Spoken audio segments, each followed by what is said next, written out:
Where are you, Boris? Where are you? In the midst of the chaotic, riot-laden Britain of late.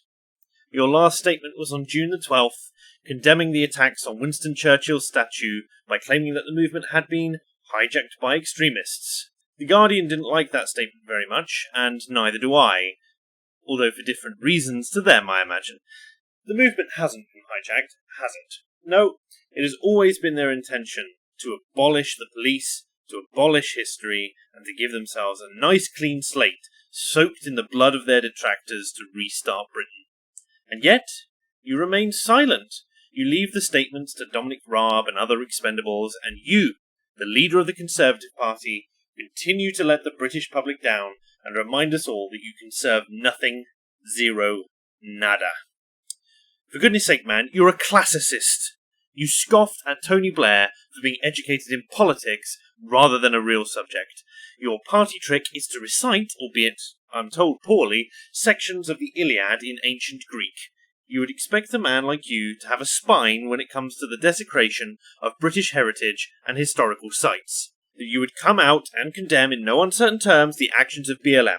This allows you to capitalise, rightly so, on the backtracking of the corporations and Her Majesty's opposition, the Labour Party, who have come to realise that actually the organisation Black Lives Matter isn't really interested in keeping people like them around. It's obvious in all of their statements, including on their fundraiser, which is guided by a commitment to dismantle imperialism, capitalism, white supremacy, patriarchy, and the state structures that disproportionately harm black people in Britain and around the world.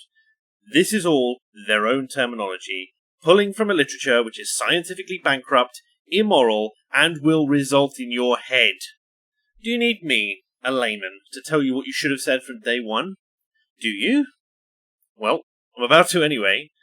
The Conservative Party and Her Majesty's government wholeheartedly condemn and disavow the organisation Black Lives Matter, whose clear and stated aims do not stop at the mere revision of history, but at its abolition altogether. This, coupled with a wish to destroy and abolish the police in its entirety that has so far resulted in the injuries of over 61 serving police officers and members of the general public. Terrorism, the use of violence and terror to achieve political aims, is not, and will never be, tolerated in this great nation, nor will calls for flagrantly racist aims.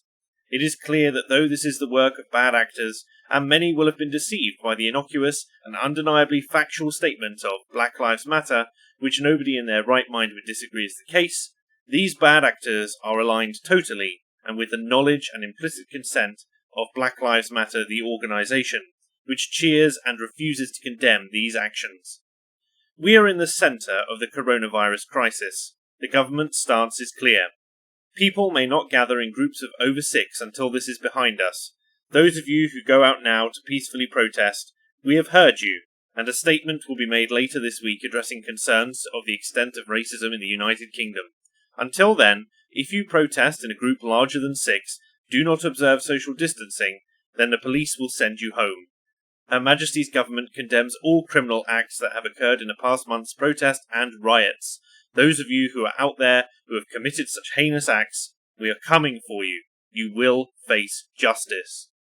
There, Boris. Simple, succinct, and aimed at conserving the British tradition before it can be eroded under your watch, whilst also keeping to your commitment to protect the vulnerable from COVID and get on with Brexit negotiations. That's all for today. I'm out.